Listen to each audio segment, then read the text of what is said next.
Hello, horror lovers. Japanese legends are especially terrifying, so we love sharing them in this channel. Today, we'll share with you what happened to Kai when he had a terrible encounter with a terrible creature.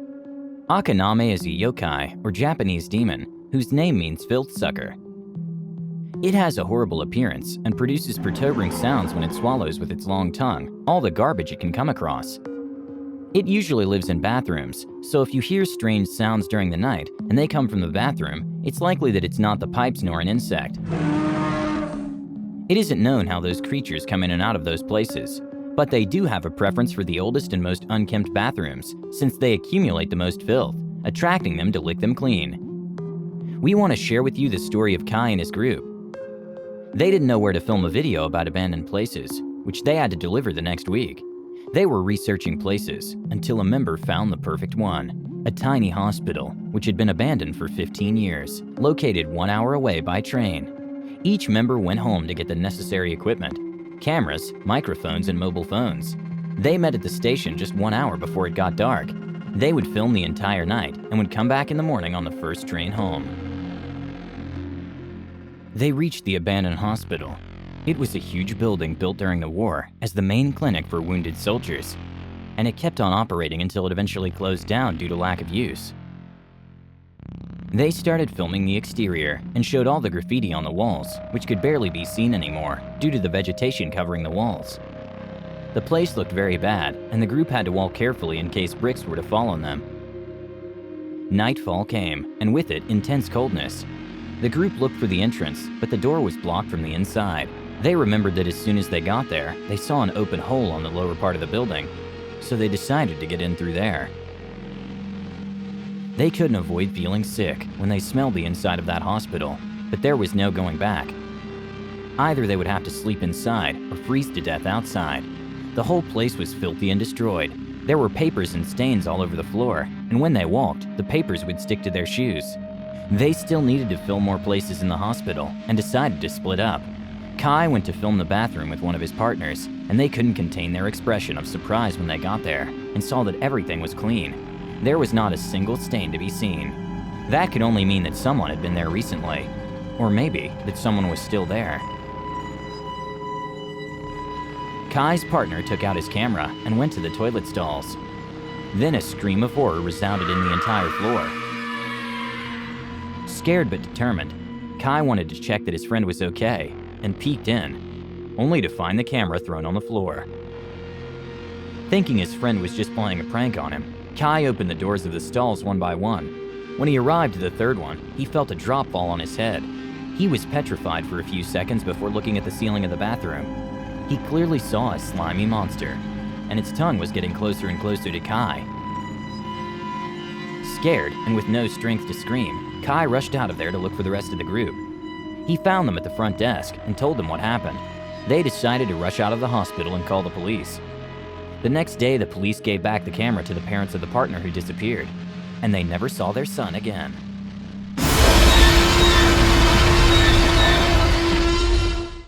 Hello, horror lovers. Today, we bring you another popular and terrifying Japanese legend. This time around, we'll be talking about Oni Baba, a merciless old lady who attacks people who pass near her cave to eat their flesh.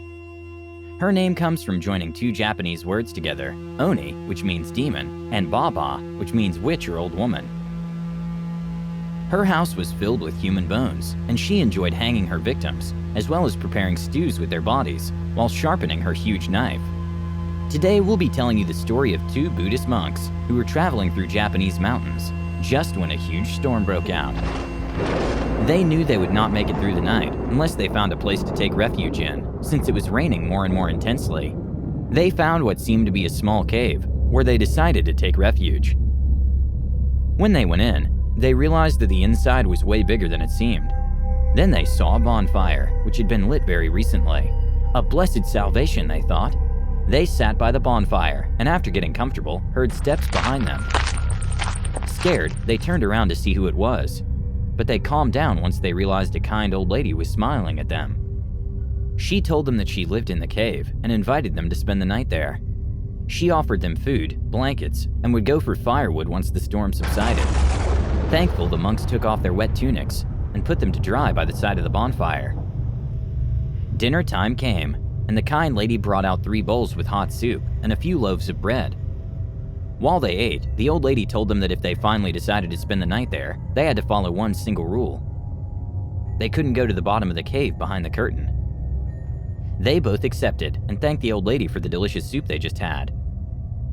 The rain finally subdued, just before the monks decided to go to bed. Just like she promised, the old lady went out for dry firewood to make a bonfire for them so they wouldn't be cold. Then they would put on their tunics the next morning and continue with their journey. When she left, one of the monks said that he couldn't stop thinking about what the old lady said, that they couldn't go to the bottom of that cave. What could be there? At first, the other monk wanted to respect the privacy of the lady, but their curiosity got the better of them, and they decided to go investigate.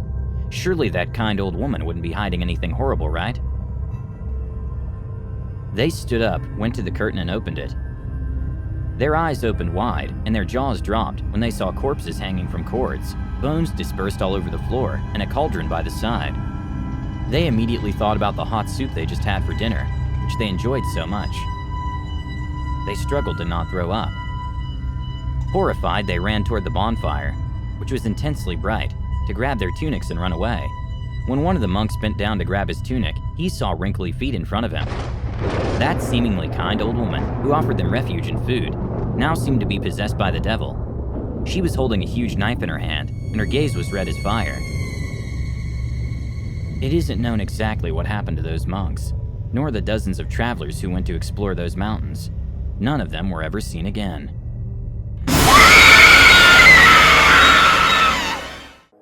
Hello, horror lovers. Today we'll go to Japan, a land full of dark legends you constantly ask us to share here on the channel. Today's destination is Kiyotaki, at the shore of the Gotanda River, and we'll be sharing with you the story of the most terrifying tunnel in the entire world, the Kiyotaki Tunnel. This tunnel was originally built in 1927 and has a length of 444 meters. This fact is important because, as you may know, in some Eastern cultures, the number 4 is considered a cursed number. Many tales talk about how ghosts can appear at night, and that these even get into the cars that are passing by, in order to scare the passengers and cause fatal accidents. There's also a mirror within the tunnel, and if you look at yourself in it and see a ghost, you will suffer a horrible death. This is Goro Hotaka's story, former boss of the staff in charge of the daytime maintenance of the tunnel. Daytime because after 9 p.m., nobody dares to go into the tunnel. Goro used to end his shift at about 8:30, but on that fateful day, a failure in the electrical system left the entire tunnel without lighting. As head of maintenance, it was his duty to fulfill his obligations and stay there to solve the lighting issue, even if it was dangerous working in pitch darkness. After 5 years of working there and never seeing anything strange, and although the situation was giving him a bad feeling, he decided to suck it up and do his job, despite being well aware about the legends surrounding the tunnel.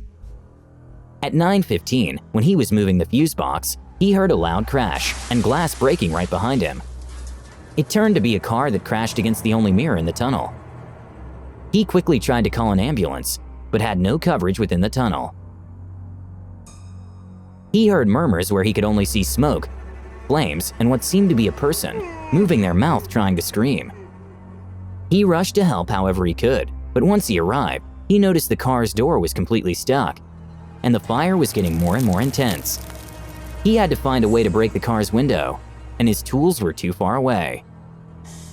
He looked at the floor, desperate, and found one of the thick shards, which fell from the cracked mirror. He grabbed a medium-sized triangular shard and started hitting the car's window with one of its edges. However, he observed the mirror shard and thought he saw something strange moving behind him. He looked again at the reflection and could clearly distinguish, despite his nervous and blurred sight, a figure on his left shoulder. Scared, he turned around, but didn't see anything. He then rubbed his eyes, thinking he was hallucinating. One more time, and being aware that the car could explode at any minute, he hit the car's window more times, cutting his hand with the shard he was holding. He once again looked at the bloody shard in his hand, when behind his other shoulder, he saw the strange figure appear once again, although it seemed to look more clear. The figure slowly got close to Goro's ear and started whispering, 3. 2, 1. And then the car exploded. Goro woke up in the hospital 3 nights later. When he looked down, he noticed that his legs had to be amputated, and he wouldn't be able to walk naturally again. He left his job, never went out of his house again, and threw away all the mirrors around him, with fear of ever seeing that figure, which he was never able to forget. Goro Hotaka was very lucky. Usually, whoever looks at the mirror in the Kiyotaki tunnel and sees a ghost.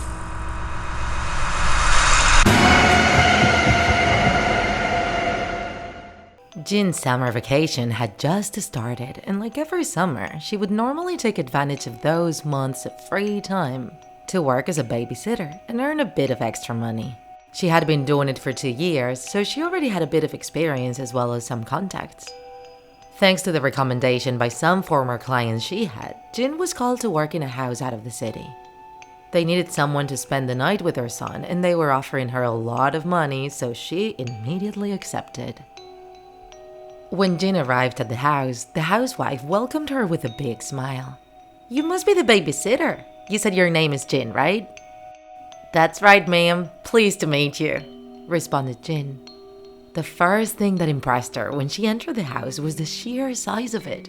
It was huge and so beautiful.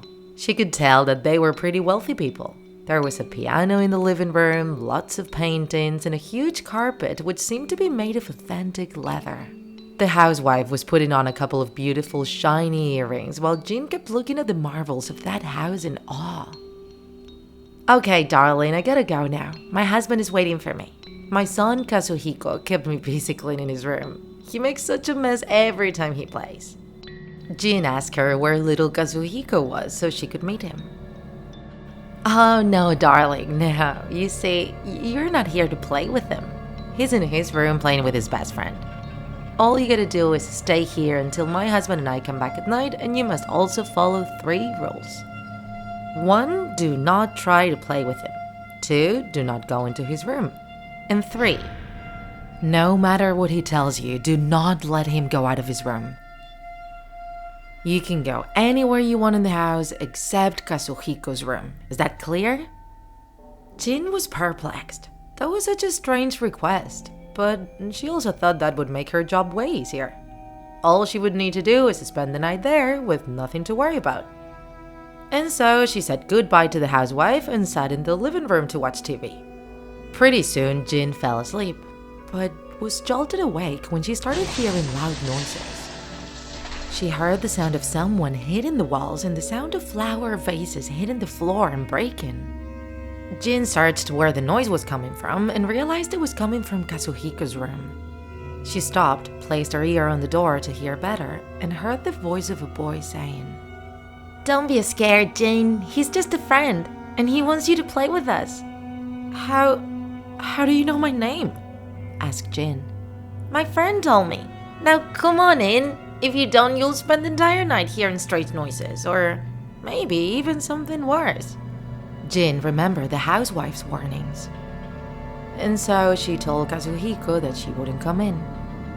Then, quite suddenly, the table in the hall started levitating in the air. She also started hearing voices and laughs so loud that they were deafening. And then she started hearing objects falling through the entire house. Jin covered her ears and screamed in panic.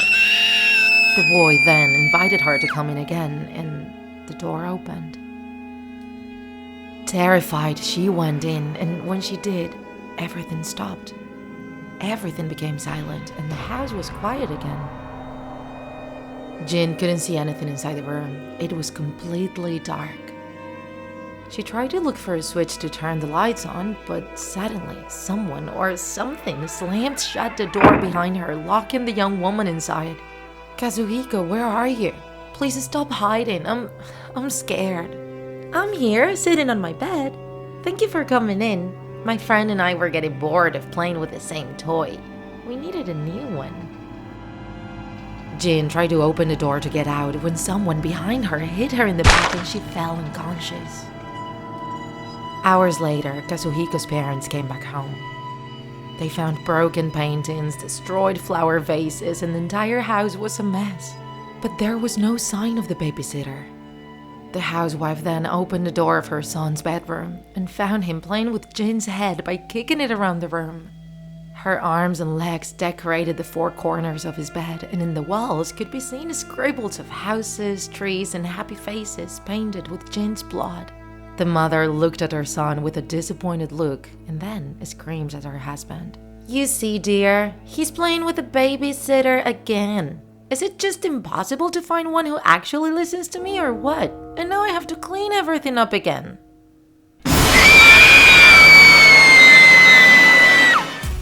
If you enjoyed this video, don't forget to like it.